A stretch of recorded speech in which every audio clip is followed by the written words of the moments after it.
Can't you even prepare properly? Hurry up and serve the food. You're causing trouble for Mom. My husband, muttering angrily, left the kitchen with an additional bottle of wine in hand. Of course, he didn't show any sign of offering to help. I silently started cleaning up the broken plates. I've had enough. Why is it always me? What's wrong? At that moment, it seemed that my late-arriving father-in-law heard the sound of the broken plates and showed up in the kitchen. He looked surprised as he saw the many dishes laid out in the cooking area. So many. Did you make all of this by yourself?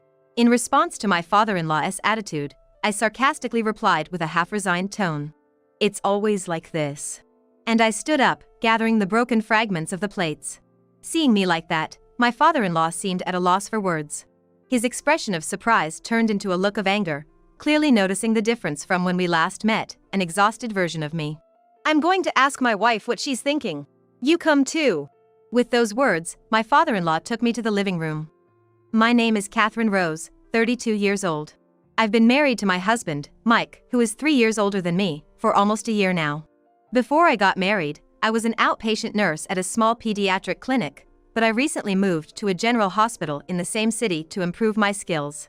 It's been a year since we got married, so according to the general perception, we would still be considered newlyweds. However, we are living with my mother-in-law at in-law's house since the first day of our marriage. Since my father-in-law is working away from home, my mother-in-law is left alone, and my husband worries her, so he suggested that we should live with her. At first, I thought having more people living together would be reassuring. I believed that we could help and support each other during busy times. But that turned out to be a huge misconception, and I would soon come to realize that.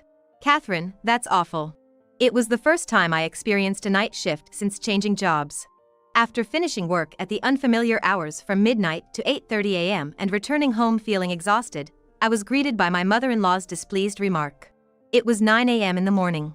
My husband had already left for work, probably while I was on the way home. However, this time of the day is when people in the neighborhood often pass by our house. Whether my mother-in-law knew it or not, she aggressively approached me with a loud voice that could be heard outside. You didn't even prepare breakfast for me. What's the meaning of this? Huh? Breakfast? Caught off guard by the sudden question, I pondered its meaning and became perplexed. Because I had prepared breakfast for both of us last night and left for work. So most likely, my husband ate my mother-in-law's portion as well. Even when I pointed that out, my mother-in-law insisted that I was deliberately trying to annoy her. In the end, I had to make breakfast for my mother-in-law again, rubbing my sleepy eyes. You're such an inflexible daughter-in-law, causing me trouble. While making me prepare breakfast again, my mother-in-law didn't utter a single word of gratitude. Rather, she would take a bite and start complaining, saying things like it's too flavorful or it's too salty. But I was feeling sleepy and my head was foggy, so I decided to ignore those complaints and just leave the room as quickly as possible to go to bed. However, my mother-in-law heartlessly stopped me. Hey, Catherine, where do you think you're going? There are still dishes to be cleaned. I'm sorry, mother-in-law. I just finished my night shift, could you please take care of the cleanup? Huh? What are you talking about? Cooking includes cleaning, you know, and I specifically left the cleaning and laundry for you to do. So, if you want to rest, do those chores first, okay? Then at least after I rest. Why are you so entitled? You're my daughter-in-law, right? Well, I'm not a monster, but it would be different if you had children. But you don't have any, right? I understand. It seemed like I wouldn't be allowed to rest just yet. I forced myself, feeling as heavy as lead, to complete the chores as instructed by my mother-in-law. Leave the household chores to me when you have children. That has been my mother-in-law's favorite phrase lately. And it subtly implies, still no children? I suppose it's because my husband is the only son, so the expectations for grandchildren are concentrated on me. The wife of my friend apparently got pregnant on their honeymoon. And another person I know is already a mother of 3. I envy them. I really want to see my grandchild soon. I don't need to be told. I want to conceive as soon as possible too. At the very least, if I do conceive, I'll be liberated from this unpleasant daily life. But it hasn't happened. I've been taking care of my body for the past year, tried supplements, and even visited a church for the blessings of fertility. I thought I had tried everything, but still. Finally, when I finished the tasks with great effort, I turned to my mother-in-law to say, I'm going to rest now. But before I could say anything, she smiled and said, Good job. It's time for your nap. I want pasta for lunch. In the end, I was able to go to bed only when the clock had long passed noon. Hey, darling. About our fertility treatment, the doctor at the clinic says they'd like us to come in together to properly develop a treatment plan. So, could you keep this coming Saturday free? One night, when my husband's overtime and my work shift didn't coincide, I told the results from my initial visit to the fertility specialist clinic to him. Even though it was my first visit, all I did was submit my basal body temperature chart, get a blood test, and have a brief consultation. Huh? That's the first I'm hearing about it. You told me to go to the hospital when I'm concerned about not being able to have children. I did say that, but why do I have to go too? I understand why my husband would have questions. Even though it's a different field, I initially believed that infertility treatment was something women should handle on their own. That's why I went alone for the first consultation. But there, the attending doctor explained to me that treatment requires the cooperation of both husband and wife. To achieve pregnancy, it's important to assess the normalcy of both the wife's and husband's reproductive functions. By thoroughly examining aspects such as the volume and concentration of semen, as well as the motility and morphology of sperm, abnormalities such as azoospermia and oligospermia can be detected. Depending on the results, it could greatly influence the subsequent treatment plan. In other words, it is quite crucial for a semen test to be conducted during infertility treatments. So, they'll explain the treatment plan to you as well. Why should I listen? It's got nothing to do with me. That's not true. This is a matter for us as a couple, isn't it? Put yourself in my shoes, having to face your mother each time and being asked if we have a child yet. Don't speak ill of my mother. Isn't it because you're infertile that we're in this situation? Please get it sorted out quickly. That's why I need your cooperation. In addition to checking the fallopian tubes and follicles for infertility treatments, a semen test is absolutely necessary. I'm healthy and there's no problem. Our marital life is going on as usual and the volume is adequate, isn't it? So, there's no need for a test. Then prove it. What if my colleagues saw me going there? Are you trying to make me look bad? Anyway, I'm absolutely not doing it. Did I ask in a wrong way? My husband seemed to have taken offense, and, as if to say the conversation was over, he pulled the blanket over himself and started snoring loudly. Looking down at him, I let out a deep sigh. The existence of night shifts, I think, is one of the symbols that being a nurse is a unique occupation.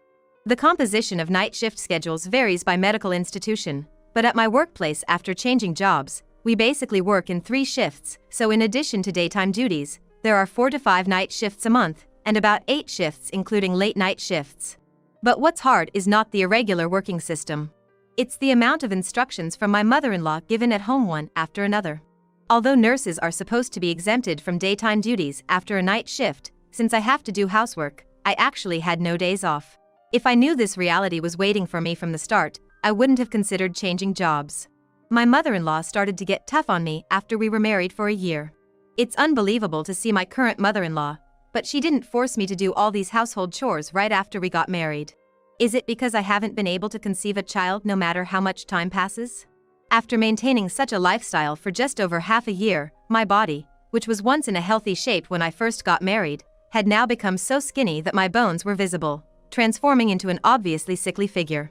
But oddly enough, neither my mother-in-law nor my husband seemed to notice my changes. Because we see each other every day, we might just overlook some things because of that. One day in the summer, my husband approached me with a gleeful look, having a plan in mind. Mom's turning 60 this Sunday, and we're gonna have a party for her. She's pretty pumped and wants to invite a bunch of friends, so could you help out with the prep? Saying so, he handed me a piece of paper. Written in my mother-in-law's handwriting were the names and contact information of the guests, the menu for the meal, the specified tableware, the order of serving the dishes, and even the brands of alcohol to be prepared. What was astonishing was the number of guests and the schedule. With my father-in-law's name taken for granted, I blurted out, 10 people. Cooking for that many with this menu. And on Sunday, I'm just off a night shift. Can't be helped. Mom insists it has to be that day. You'll be fine. You're always up until mid-afternoon anyways. It's a daytime celebration, no problem. And with that, he left me standing there, shocked. I bet neither of them are gonna help, I thought, strangely certain of this amidst my stunned thoughts. The morning of the 60th birthday party arrived, and I staggered home, just off a night shift as usual. I began the household chores and party preparations as my mother-in-law instructed. Having done the laundry and cleaning the night before seemed to have helped, but some of the food that was supposed to be bought in advance had been eaten by husband, so I had to go shopping again. Thanks to this mishap, Guests began to arrive at our home before I even started making the main dish. While my mother-in-law, all dressed up and full of energy, showed the guests around, I hurriedly prepared drinks, a few appetizers, and glasses. I'd managed to finish the main course while they were enjoying these. But time was already tight, yet I kept pushing myself. Yet, catching up once you've fallen behind is easier said than done. What are you doing, Catherine? You're slow. It seemed my mother-in-law had given some sort of instruction. Just when I was about to finish up the main dish, my husband came stomping into the kitchen. Looking at the scene of dishes still not served, he furrowed his brow. Not ready yet. Can't you prepare properly? Serve the food quick. Don't trouble Mom. He grumbled and grabbed the wine bottle that had been left to breathe. At that moment, the stacked plates for serving collapsed. Several fell from the counter and shattered. They were my mother-in-law's favorite plates, and I turned pale. But Mike looked calm. Shouldn't have stacked them there, he said, and then he left the kitchen. Of course, there was no sign of him helping. I squatted down on the floor and quietly started cleaning up the broken plates. I'm so tired of this. Why is it always just me? What's happened? A gentle voice reached my ears. Surprised, I turned around. There was my father-in-law, John, standing at the kitchen entrance with a large bag. He had apparently arrived late. Oh, a plate broke, did it? Are you hurt? His words, devoid of reprimand and filled with genuine concern, unexpectedly warmed my eyes. I can't remember the last time someone spoke so kindly to me in this house. After all, I haven't seen John since New Year's. John came over to me, squatted down, and helped me clean up the broken plates. He then looked surprised at the abundance of food in the kitchen. All of this, Catherine? Did you make all this by yourself? He looked around for anyone else who might have helped with the preparations. But there was no one else to be found. He was never there from the start, in this house. I half-heartedly said in self-mockery, in response to my father-in-law's demeanor. It's always the same thing, you know. Then, I gathered the shards of dishes I had cleaned up and stood up. Seeing me like that seemed to leave my father-in-law at a loss for words. I was not the same as when we met before, a clear image of me, worn out. My hair and skin were in a terrible state, dark circles under my eyes, and no traces of the cheerfulness I once had. The mountain of dishes in front of me and my words. All the pieces led him to a single conclusion. The surprise on his face turned into anger. I'm going to ask my wife what she's up to. You should come too, he said in a tone lower than I've ever heard, about to leave the kitchen. I hurriedly stopped him. But the cooking isn't finished yet. You don't need to do it. He silenced my small resistance. Then, my father-in-law took me to the living room. When we got to the living room, my mother-in-law was pouring the wine my husband had brought for their guests while chatting with them. Catherine, dear, how much longer will you keep us waiting? Oh, you're finally here, too. Everyone, this is my husband, John. He's been working away from home for a long time, but he came back especially for me today. As my mother-in-law introduced John, the guests gave a polite nod. In response, John gave a slight bow. Ladies and gentlemen, thank you very much for coming today. I'm John, her husband. My stupid wife always appreciates your kindness. Oh John, you're so mean, calling me a fool. You know it's my 60th birthday today, right? A fool is a fool, not a sign of humility, but the real thing. What? That single word, and the cheerful atmosphere in the room instantly turned silent. John, who had me standing hidden behind him, had me stand beside him and turned back to the guests. Let me introduce you. This is Catherine, my son's wife. John, dear, Catherine is still busy with preparations. Ignoring his wife's attempt to stop him, John continued. A year and a half ago, she married our son. She was a cheerful girl with a big heart, and above all, she had a wonderful smile. I was sure that she would bring a bright future to our son. But how does she look to you all now? At least half a year ago, she wasn't this worn out and she didn't look lifeless. As John stopped speaking, whispers spread among the guests. She looks so different from the photos. She's obviously lost too much weight. Listening to them, John turned to his wife. Explain why Catherine has changed so much. I don't know. Isn't it because her work is too hard? She switched to a hospital with night shifts after New Year's, remember? So you're saying that all of Catherine's colleagues are in this state of health? That's a clear violation of labor laws. I need to contact the Healthcare Workers Union. No, that's not it. You're still playing dumb? I heard it. You've been working Catherine to the bone without giving her a break. Even today, she just finished a night shift. And you let her handle all the cooking for this many people alone. That's how it happened. When I stepped from the kitchen into the living room, I opened up to my father-in-law about everything. For the past 6 months, I was given hardly any days off and lived my days like a maid. My mother-in-law turned her face away, unable to argue, and then my father-in-law stared hard at my husband. You too, Mike. You knew Catherine has been going through this, so why did you do nothing? Well, isn't that a problem between Catherine and Mom? I have nothing to do with it. What did you vow at the wedding? Didn't you promise to protect and make her happy? Does she look happy to you now? Well, yeah, there were times when I thought things were getting out of hand. But Mom said that it's natural for a wife without a child. A man should prioritize his spouse over his mother. You drove your previous wife to the edge. Did you forget your past divorce? At my father-in-law's words, my husband fell silent, his face turning beet red. And I, too, looked up at my husband with my mouth agape in surprise. I knew he had been married before, and I had decided to marry him knowing this. But I had no idea that his ex-wife had been treated in the same way as I am now. But while I was surprised, a part of my mind somehow oddly accepted, so that's what happened. Let me tell you this, doing this much work is only natural for a daughter-in-law without children. A year and a half into marriage and still not blessed with a child, you're failing as a wife. This woman is. Even if she is infertile, there's no fault in that. So, your claim is simply venting your anger. What? What do you know, you who've been away from home all the time? You don't know, do you? The misery of being the only one without a grandchild while everyone else is bragging about theirs. I wanted a grandchild so badly. With that, my mother-in-law finally broke down crying. I felt a bit sorry for her, but that didn't make the physical and mental pain I had endured for the past 6 months disappear. Even more so because there was a history with his ex-wife. It's impossible, you know. I'm sure no grandchild will ever come to you. I said so firmly, and then I thrust a few scraps of paper I had brought from my room into my mother-in-law's face. It was the result of the tests at the fertility clinic I was attending. Blood tests, AMH, uterine tube patency tests, anti-sperm antibody tests, etc. Everything was normal. My body is fine. If the same was true for your previous wife, there's only one answer to be drawn from that. The problem is with you, Mike. Huh? You must have had an inkling, right? That's why you were so resistant to the tests, weren't you? Yet, instead of defending me, you treated me like a housemaid along with your mom. Until now, I had been quiet about these test results because I still loved you. But today, after being yelled at again, and not getting any help, and finding out you had done the same to your ex-wife, I just don't care anymore.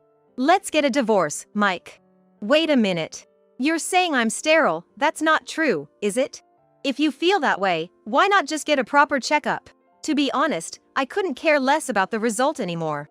Having had my say, I turned my back on my husband, who was persistently making some excuse, and my sobbing mother-in-law, and left the living room. Just before I closed the door, I faintly heard the guests getting up from their seats one after another. After that, my husband and I formally divorced through our lawyers. My husband tried to fight it, but thanks to my father-in-law recording our conversation that day in the living room, it was recognized that I had been suffering emotional abuse from my husband and mother-in-law for 6 months. Moreover, my husband reportedly had a semen analysis which confirmed that he was indeed infertile, and my mother-in-law was apparently livid. After the divorce proceedings between my husband and me concluded successfully, astonishingly, my former in-laws decided to divorce as well. According to my former father-in-law, I had hoped that Mike would reflect on his behavior towards his ex-wife and change, but it didn't happen. I received an apology from John for not realizing the situation sooner and not ensuring his son took a sperm test before we got married.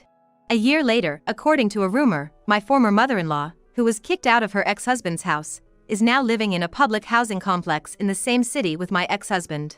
And she's apparently been cut off from her former friends. Moreover, the rumors spread through those friends, and now my ex-husband is reportedly having a tough time at his workplace. I was then introduced to a man by John, and after 6 months of dating, we got married. This man is a subordinate of John's, whom he highly trusts. Now, we are living happily together. Recently, I found out that I'm 2 months pregnant when I visited the gynecologist, so we're planning to share the news with John soon. After all, he is the matchmaker for us and the person who saved me from a difficult situation.